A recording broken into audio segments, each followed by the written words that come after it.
ডোমজুড়ে একটি লোহার কারখানায় বিস্ফোরক অর্থাৎ একটা বলা চলে অগ্নিকাণ্ডের ঘটনায় ব্যাপক চাঞ্চল্য। কেন বলছি বিস্ফোরণ? সেখানে সিলিন্ডার ব্লাস্ট হয়ে ভয়াবহ অগ্নিকাণ্ড, যদিও ঘটনাস্থলে দমকল না পৌঁছানোয় ক্ষিপ্ত এলাকাবাসীরা। কিন্তু সময় মতো কেন পৌঁছতে পারেনি দমকল জানিয়ে প্রশ্ন উঠতে শুরু করেছে। লোহার কারখানায় বিধ্বংসী অগ্নিকাণ্ড, গ্যাস সিলিন্ডার ব্লাস্ট করেছে এবং তারপরে ঘটে এই অগ্নিকাণ্ড। এবং তারপর ভয়াবহ অগ্নিকাণ্ডে ক্ষয়ক্ষতি হয়েছে বেশ কিছু। এবং সেখানেই প্রশ্ন উঠছে যে রীতিমতো দমকল কেন পৌঁছতে না পারায় সময় মতো, সেখানে কিন্তু ক্ষিপ্ত হয়েছেন এলাকাবাসীরা। আর কথা বলি আপডেট নিয়ে, সঙ্গে রয়েছে তোতন। একেবারে যে ছবি দেখো, ঘটনায় চাঞ্চল্য ছড়িয়েছে গোটা এলাকায়। লোহার কারখানায় ভয়াবহ অগ্নিকাণ্ড, কিন্তু সময় মতো দমকলই আসতে পারেনি। এখনো পর্যন্ত আপডেট কি উঠতে আসছে, কতক্ষণে এসেছে দমকল, পাশাপাশি এলাকার লোকজন কি জানাচ্ছেন?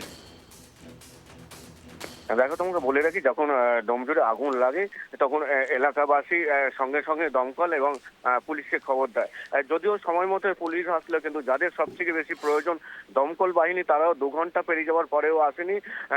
তখন তারা ক্ষিপ্ত হয়ে যায় এবং সব থেকে আতঙ্কিত হয়ে পড়ে যখন ওই লোহার কারখানায় একটি গ্যাস সিলিন্ডার ব্লাস্ট করার পরে আগুন একেবারে বিধ্বংসী আকার ধারণ করে।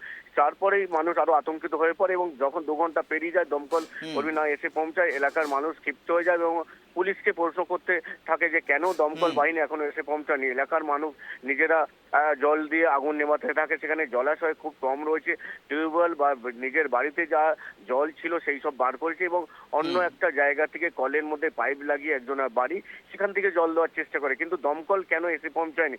দমকলের তরফ থেকে জানানো হয়েছে যেহেতু কালী পুজো বিসর্জন ছিল, সেখানে তারা অনেক জায়গায় তাদের ফোর্স পাঠাতে হয়েছিল এবং অনেকেই ছুটিতে ছিল, সেই কারণে তারা সময় মতো পৌঁছাতে পারেনি। কিন্তু তারা এসেও কোনো লাভ হয়নি এমনটাই জানাচ্ছে এলাকাবাসী, কারণ সমস্ত কিছু পুড়ে ছাই হয়ে গেছে। লক্ষ লক্ষ টাকার জিনিসপত্র ছিল, সেটি একটি লোহার কারখানা ছিল এবং দমকল কর্মীরা বাইরে থেকে যে আগুন নেমেছে কিন্তু ভেতরে প্রবেশ করতে পারেনি, কারণ লোহা গলে গিয়েছে। সেখানে তারা প্রবেশ করলে তাদের যে জুতোটা পরে যায়, বিশেষ জুতো গামবুট পরে যায়, রাবারের শোল থাকে, সেই শোল গলে যাবে। সেক্ষেত্রে বাইরে থেকে যে হোস পাইপ দিয়ে যতটা নিয়ন্ত্রণে আনা যায় আগুন নিয়ন্ত্রণে আনতে পেরেছে, কিন্তু ক্ষয়ক্ষতির পরিমাণ অনেকটা হয়েছে। এছাড়াও দমকল কর্মীরা জানিয়েছে তাদের নজরে যতটা এসছে হতাহতের কোনো খবর নেই, ভেতরে কেউ আটকে ছিল না। পুলিশ যখন ঘটনাস্থলে ছিল তারা বারংবার বলছিল যদি কেউ ভেতরে থাকে বাইরে আসতে, এবং তারা আরো প্রথম অবস্থায় যারা ভেতরে ছিল আতঙ্কিত হয়ে ভয়ে বাইরে পালিয়ে আসে, তাদের ঠিক হলো না যে ভেতরে আর কেউ নেই। সেক্ষেত্রে পুলিশের ভূমিকা স্পষ্ট হলেও কিন্তু দমকলের এই ভূমিকা নিয়ে ঠিক অসন্তোষ প্রকাশ করছেন এলাকাবাসীরা। ধন্যবাদ তোমাকে তোতন সঙ্গে থাকার জন্য।